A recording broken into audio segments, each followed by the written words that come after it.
8ই September 2017 Gurugram ভারতের অন্যতম আধুনিক শহর আর সেখানকারই একটি নামকরা স্কুল রায়ান ইন্টারন্যাশনাল স্কুলের দিনটা শুরু হয়েছিল ঠিক অন্য সব দিনের মতোই। ঘড়িতে সময় তখন সকাল 8:45। স্কুলের গেটে তখন রোজকার মতোই ভিড়, কিন্তু কেউ তখনও কল্পনাও করেনি যে সেদিন এই স্কুলেরই গ্রাউন্ড ফ্লোরের ওয়াশরুমে ঘটে যাবে এমনই এক ভয়াবহ হত্যাকাণ্ড যা নাড়িয়ে দেবে গোটা দেশের বিচার ব্যবস্থাকে। ওই স্কুলেরই ক্লাস 2 এর ছাত্র একটি 7 বছরের বাচ্চাকে স্কুলেরই ওয়াশরুমের বাইরে রক্তাক্ত অবস্থায় পড়ে থাকতে দেখা যায়, গলায় ছুরির গভীর আঘাত। পুলিশ এলো, তদন্ত হলো। মাত্র 12 ঘন্টার মধ্যে পুলিশ দাবি করল খুনি ধরা পড়েছে, কিন্তু সত্যিটা ছিল সম্পূর্ণ আলাদা। এবং সেই সত্যি যখন বেরিয়ে এলো, পুরো দেশ স্তব্ধ হয়ে গেল।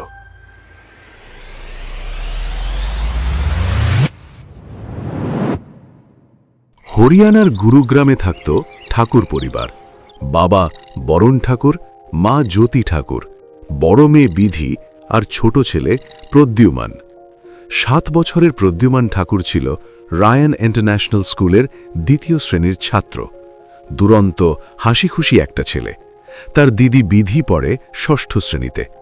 বাবা বরুণচন্দ্র ঠাকুর নিজের গাড়িতে করে 2 ভাই বোনকে স্কুলে দিয়ে আসতেন। মা জ্যোতি ঠাকুর ছিলেন গৃহিণী। দিনগুলো কাটছিল ছন্দে। 8ই সেপ্টেম্বর 2017 রোজকারের মতোই বরুণ ঠাকুর তার 2 ছেলে মেয়েকে গাড়িতে করে রায়ান ইন্টারন্যাশনাল স্কুলের মূল গেটের সামনে পৌঁছে দিলেন। বিধি তার ছোট ভাইয়ের হাত ধরে স্কুলে ঢুকল। ক্লাস শুরুর আগে প্রদ্যুমান গেল গ্রাউন্ড ফ্লোরের ওয়াশরুমে। এই ওয়াশরুমটা স্কুলের ছাত্রছাত্রী আর নন টিচিং স্টাফ সবাই ব্যবহার করত। এর ঠিক কয়েক মিনিট পরে ওয়াশরুম থেকে ভেসে এলো একটা চাপা আর্তনাদ, কিন্তু কেউ শুনতে পেল না। সকাল 8:08 কিছু ছাত্রছাত্রী দেখল ওয়াশরুমের বাইরে রক্তে ভেসে যাচ্ছে প্রদ্যুমান, তার গলায় 2টো গভীর ক্ষত। খবর পেয়ে হরিয়ানা পুলিশ ঘটনাস্থলে এলো 11:30টায়। কিন্তু ততক্ষণে স্কুল থেকেই তাড়াতাড়ি প্রদ্যুমানকে একটা প্রাইভেট গাড়িতে করে হাসপাতালে পাঠানো হয়েছে। কিন্তু শেষ রক্ষা হলো না। হাসপাতালে পৌঁছানোর আগেই সব শেষ। সকাল 11:30টায় হরিয়ানা স্টেট পুলিশ তদন্ত শুরু করল। স্কুলের সিসিটিভি ফুটেজ দেখা হলো। সেদিন উঁচু ক্লাসের কোয়ার্টারলি এক্সাম ছিল, তাই বেশিরভাগ ওয়াশরুম ফাঁকা ছিল।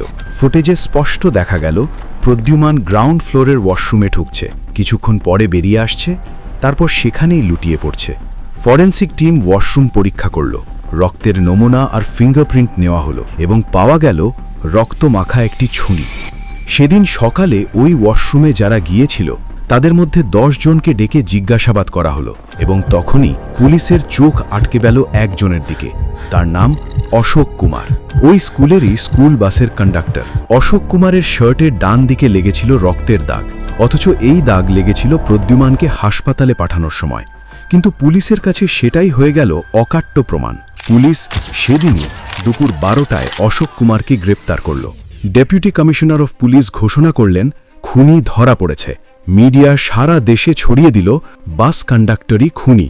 পুলিশের থিওরি ছিল অশোক কুমার অসৎ উদ্দেশ্যে প্রদ্যুমানকে ওই ওয়াশরুমে অনুসরণ করেছিল। প্রদ্যুমান বাধা দিতে গেলে সে তাকে ছুরি দিয়ে আঘাত করে। বেশিরভাগ মানুষই পুলিশের এই স্টেটমেন্ট মেনে নিল, কিন্তু কেউ কেউ মানতে পারছিল না।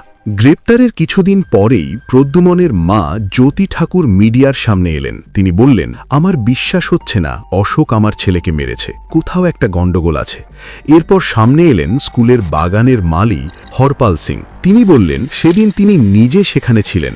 অশোক কুমার ওয়াশরুমের ভেতরে কখনোই ঢোকেননি, শুধু বাইরে দাঁড়িয়ে মুখ ধুয়েছিলেন এবং সেই সময় তার শার্টে কোনো রক্তের দাগ ছিল না। তাহলে প্রশ্ন হলো, রক্তের দাগ এলো কোথা থেকে? উত্তরটা খুব সহজ। আসলে অশোক কুমারই প্রদ্যুমনকে কোলে করে একজন টিচারের গাড়িতে তুলেছিলেন হাসপাতালে নিয়ে যাওয়ার জন্য, আর তখনই তার জামায় লেগেছিল রক্তের দাগ। এই তথ্য সামনে আসার পরেই ধীরে ধীরে মানুষের মধ্যে জনরোষ তৈরি হলো। মানুষ প্রশ্ন করতে শুরু করলো, কিভাবে পুলিশ এত দ্রুত তদন্ত শেষ করে ফেলল? সত্যিই কি অশোক কুমার আসল খুনি, নাকি আসল অপরাধীকে বাঁচাতে পুলিশ অশোক কুমারকে খুনির তকমা দিচ্ছে? চাপের মুখে সরকার সিদ্ধান্ত নিল কেসটি সিবিআই এর হাতে তুলে দেওয়া হবে। 15ই সেপ্টেম্বর 2017 সিবিআই তদন্ত শুরু করলো একদম নতুন করে। 27শে সেপ্টেম্বর সিবিআই একটি টিম পাঠালো স্কুলে। তারা সবকিছু আবার ক্রস চেক করতে শুরু করলো। সিবিআই প্রথমেই ফরেনজিক রিপোর্ট খতিয়ে দেখল এবং তখনই বেরিয়ে এলো একটি চাঞ্চল্যকর তথ্য। দেখা গেল প্রদ্যুমানের দেহে নিগ্রহের কোনো চিহ্নই নেই, অর্থাৎ বাস কন্ডাক্টর অশোক কুমারের বিরুদ্ধে আনা মূল অভিযোগটাই ছিল মিথ্যে। এছাড়াও আরও জানা গেল প্রদ্যুমনের হত্যায় যে ছুরি ব্যবহার হয়েছিল সেটাও ছিল আলাদা। সেই ছুরিটা লুকোনো ছিল ওয়াশরুমের ভেতরে, আর পুলিশ প্রথম দিন যে ছুরিটা পেয়েছিল সেটা অন্য। সিবিআই আবার বসল সিসিটিভি ফুটেজ নিয়ে। এবার তারা আরও মনোযোগ দিয়ে দেখল ঘন্টার পর ঘন্টা, ফ্রেম বাই ফ্রেম। ফুটেজে একটা 8 সেকেন্ডের ক্লিপ তাদের নজরে এলো। সেই ক্লিপে দেখা গেল বাথরুম থেকে বেরিয়ে আসা একটা ছেলের শার্টের নিচে একটা ছুরির মতো জিনিস লুকোনো। সে প্রদ্যুমনের পাশ দিয়ে ওয়াশরুম থেকে বেরিয়ে এলো, আর তারপরই প্রদ্যুমন মাটিতে পড়ে গেল। আবার এই ছেলেটাই কিছুক্ষণ পরে ভিড়ের মধ্যে এসে দাঁড়ালো। কিন্তু সে কে?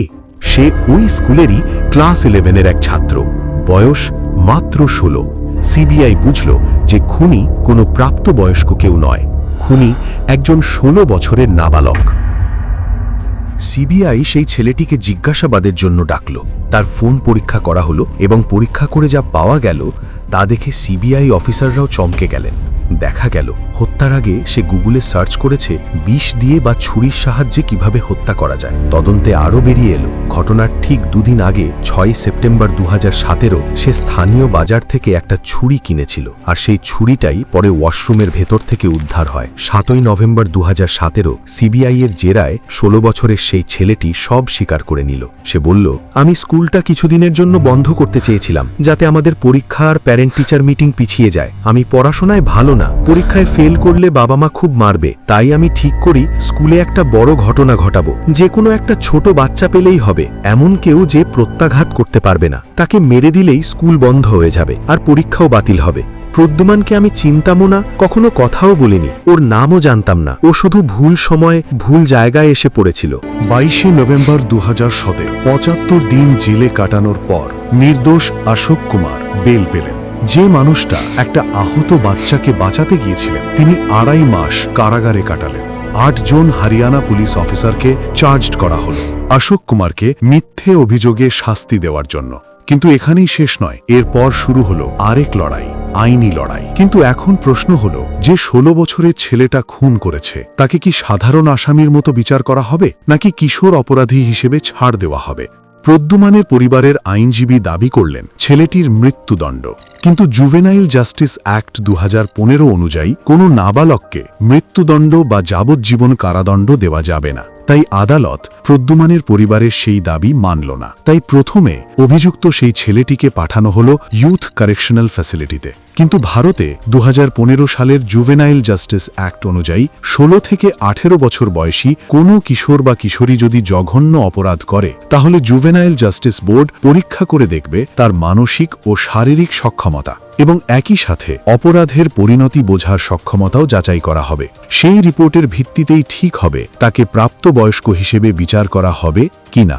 এদিকে অভিযুক্ত ছেলেটির মানসিক পরীক্ষায় দেখা গেল তার আইকিউ 95, অর্থাৎ তার ছিল গড় বুদ্ধিমত্তা, আর সে তার অপরাধের পরিণতি সম্পর্কে পুরোপুরি সচেতন ছিল। তাই জুভেনাইল জাস্টিস বোর্ড রায় দিল এই কিশোরকে প্রাপ্তবয়স্ক হিসেবেই বিচার করা হবে। এই রায়ের বিরুদ্ধে ছেলেটির পরিবার প্রথমে হাইকোর্ট, তারপর সুপ্রিম কোর্ট পর্যন্ত গেল। দীর্ঘ 5 বছর ধরে আইনি টানাপোড়েন চলল। অবশেষে 2022 সালে সুপ্রিম কোর্ট নির্দেশ দিল ছেলেটি যেহেতু 5 বছর ধরে হেফাজতে আছে, অতএব তাকে জামিন দেওয়া হোক, তবে বিচার প্রক্রিয়া চলবে প্রাপ্তবয়স্ক হিসেবেই। একটা প্রশ্ন আজও রয়ে গেছে, একজন 16 বছরের ছেলে কিভাবে এত ঠান্ডা মাথায় এমন একটা পরিকল্পনা করতে পারে? আর একটা ভুল তদন্ত কিভাবে একজন নির্দোষ মানুষকে অপরাধী বানিয়ে দিতে পারে? সবচেয়ে বড় কথা, একটা নিরীহ 7 বছরের শিশুর মৃত্যু শুধু একটা পরীক্ষার ভলি থেকে। এই ছিল প্রদ্যুম্ন ঠাকুর কেস, যেখানে সত্যিটা প্রথমে যতটা সহজ মনে হয়েছিল আসলে ততটাই ভয়ঙ্কর ছিল। ভিডিওটি ভালো লাগলে লাইক করে চ্যানেলটিকে সাবস্ক্রাইব করুন, আর কমেন্টে জানাবেন আপনার মতে 16 বছরের সেই ছেলেটির কী শাস্তি হওয়া উচিত।